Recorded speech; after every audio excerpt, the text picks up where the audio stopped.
Ontario government proposes minimum wage increase. Dan Kearns, local journalism initiative reporter for The Standard. Durham Kawartha. The Ontario government is introducing legislation to increase the minimum wage in Ontario to $15 per hour. The announcement was made on Tuesday, November 2nd. If passed, this new minimum wage would come into effect on January 1st. The current minimum wage in Ontario is $14.35 per hour. During the pandemic, Ontario has relied more than ever on our frontline workers, Ontario Premier Doug Ford said at a press conference. While their contributions weren't always recognized, these unsung heroes made sacrifices we will never forget. When it mattered most, our workers met the moment. The Premier also acknowledged wages haven't kept up with the increasing cost of living for many Ontario workers. Finance Minister Peter Falvey said the announcement proves the Ontario government has workers' backs. An incredible debt of gratitude is owed to the workers of Ontario. These dedicated men and women have kept store shelves stocked and supply chains going throughout the COVID-19 pandemic. Ontario workers should be in a race to the top, not a race to the bottom. Teenage Seagrave resident plays for the Jamaican hockey team. Courtney McClure for The Standard. Scugog. Zachariah Thomas, 18, a local resident of Seagrave, Ontario, is making part of his dream come true this year. When Zachariah was 13, he and his family were vacationing in Jamaica. On their way home, Zachariah bought a Jamaican Olympic hockey team shirt. He told his parents he would make the team one day. On October 17, 2021, Zachariah's dream came true. According to Zachariah, representatives for the Jamaican national hockey ice team reached out to him. He assumed they had seen his stats during games and figured he would make a great addition to the team. The Jamaican national ice hockey team is the men's hockey team of Jamaica. They are controlled by the Jamaican Olympic Ice Hockey Federation, which is associated with the International Ice Hockey Federation. Zachariah currently plays for the Caledon Admirals. The Caledon Admirals are a Junior A hockey team based in Caledon, Ontario. He plays defense with the Jamaican Olympic hockey team during international tournaments, at least once or twice per year. While playing for multiple teams over the years, he has had to overcome many racial comments. At most of my hockey games, I was the only black player on the ice, stated Zachariah. He was called Monkey, and people told him to get off the ice and play basketball instead.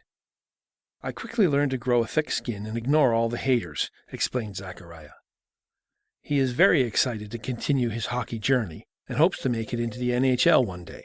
The Jamaican team is aiming to bring their hockey team to the 2026 Olympics. Brock Township to continue using security company for arena enforcement. Dan Kearns, local journalism initiative reporter for The Standard. Brock.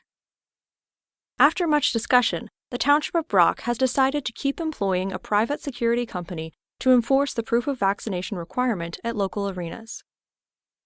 At a meeting on Monday, November 8th, councillors saw a report from Public Works Director Paul Legrandeur.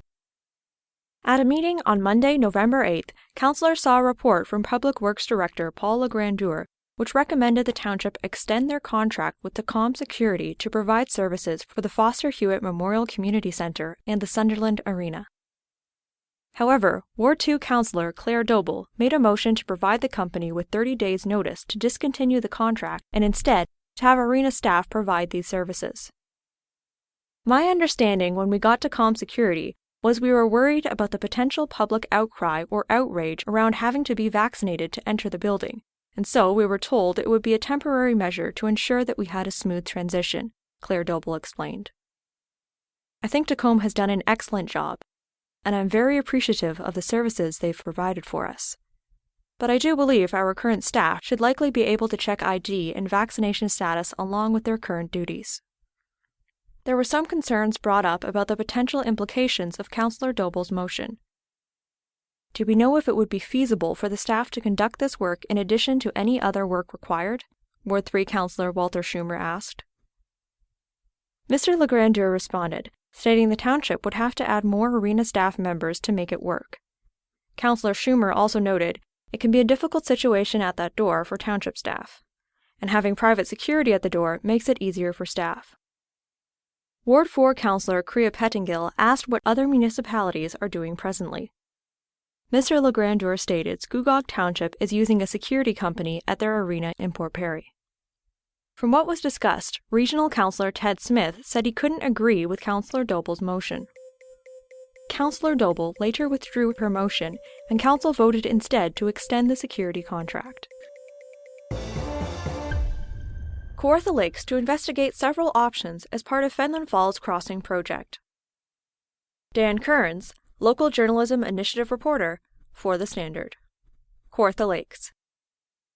The city of Kawartha Lakes is moving forward with investigating a number of measures to help increase traffic flow in Finland Falls. At a Committee of the Whole meeting on Tuesday, November 2nd, councillors heard an update from Dillon Consulting regarding the Finland Falls second crossing project. According to the Kawartha Lakes online jump-in page, the purpose of this project is to address the traffic concerns surrounding the existing bridge located on Colborne Street in Finland Falls. Some of the options the consultants looked at were expansion of the existing bridge, building an in-town bridge crossing, and creating a bypass crossing.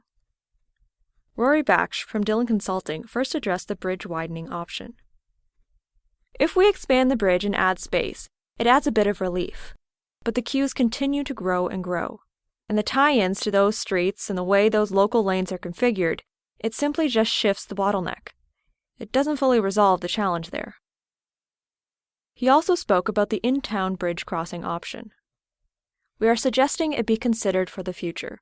We're not actually taking it off the table, Mr. Baksh explained. It remains an option which might have merit, given the needs for the community. It's not recommended as an immediate solution. He added the current cost and scale for the project as reasons for the municipality not to start on this option right away. Dillon Consulting recommended the municipality do further study on the bypass option. The bypass is seen as an opportunity to move some of the traffic congestion outside of town, Mr. Baksh stated. Council later voted to move forward with getting more information on a bypass option at the Somerville 3rd concession over Burnt River.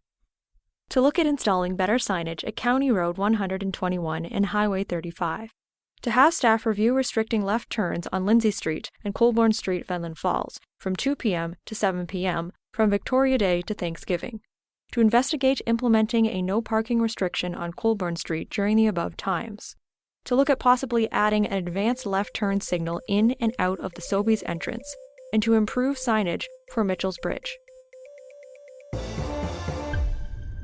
Remembrance and Thanksgiving. It's the faculty we have to recall the past, to reflect on its meanings to us, to enter into the feelings this invokes, and then bathe, partly born in it, again.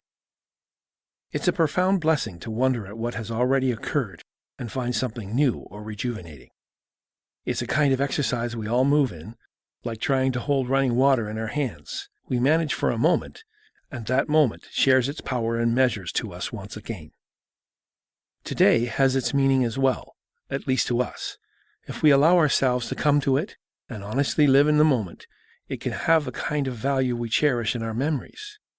We can gain power in it, placed to reside in us by God, to guide us to a greater comprehension of things and find what filling memories bring, now.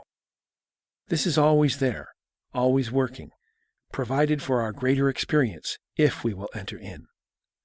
So why is it we hold certain memories as treasures, stirring us to tears of joy, but others carry the shadow of loss, and we still hold on to them as familiars, as reminders of our times? If there's pain in the memory, why reflect on it? Well, the fact is, everything you've ever lived through is still in your memory somewhere. Like neighbors, memories seem to live next door, present, but just out of our everyday experience, and we can just bump into them as our days unfold. Additionally, if we view memories with a new perspective, they can teach us about ourselves. It's what we do inside ourselves when we do bump into them, which makes all the difference to what we experience in that moment. Then, there are certain memories we fight to reject, as they persist in our beings like predators of peace. The bully in our emotional schoolyards, the dictator too thick to learn another way. These are those we need to be free from. context is key. If we allow the aggressive manner these memories employ, we give them power to molest our emotions. But if we understand their surfacing as a call to find rest, then we can give them new context. It says in 2 Corinthians 5:17, "If anyone be in Christ Jesus, they are a new creation. Old things have passed away, and all things have become new." Unless a continual concerted effort is made to understand and overcome these kinds of memories, we won't acquire the ability to deny their hostility. These memories must be put in their place. Firstly, we can make the choice to see the value of learning how to file these memories differently, addressing them without fear, leaving them without presence, and no entitlement to occupy any other space but what is past. Secondly, though they are in the past, we can use them to serve us as something we can choose to draw on, to learn from as examples of behavior and reaction. We can then choose differently if similar situations should ever arise. Depending on what the memory is, we can get back in touch with whatever noble passion occupied us then, like the fight to protect life, as in war. Sometimes these kinds of memories try to maul healthy convictions, attempting to prevent our revisiting of them to connect with what made it all worthwhile in the first place. We are now in a moment of now, this week, including Remembrance Day today, and on November 8th, National Aboriginal Veterans Day, which are times of remembrance of the past in the context from the past. Remembering the vast numbers of Indigenous people who signed up to fight to defend Canada and its allies, along with so many from the rest of our nation, is a healthy reflection. Without this context, we lose connection with the nobility and the meaning carried in the actions of the time. This, I believe, is why so many fail to honor the past, and so miss moving in its right lessons in the contexts of today. There are hearts like them, who have also served more recently as well. This failing of continuity and context could be why so many also struggle with a lack of real direction for tomorrow. There's no room for an ingrate in a foxhole. Passion, commitment, and dependence live there. Now is for honoring and facing the past openly. Let's not turn away as if what was carried in the hearts of our veterans had nothing to do with us. Let's put it in its place and draw on its lessons of nobility. Everything is at stake. The entire timeline of our lives cannot be properly embraced without Remembrance Day and the Thanksgiving which should so naturally flow to the ones who offered themselves to protect the lives God has given us to live. Remember to say thank you to a veteran or a member of the armed services today, and if you pray, thank God for them. Happy seasoning. The Standard Podcast was produced by Greenstream Studio for the Standard newspaper.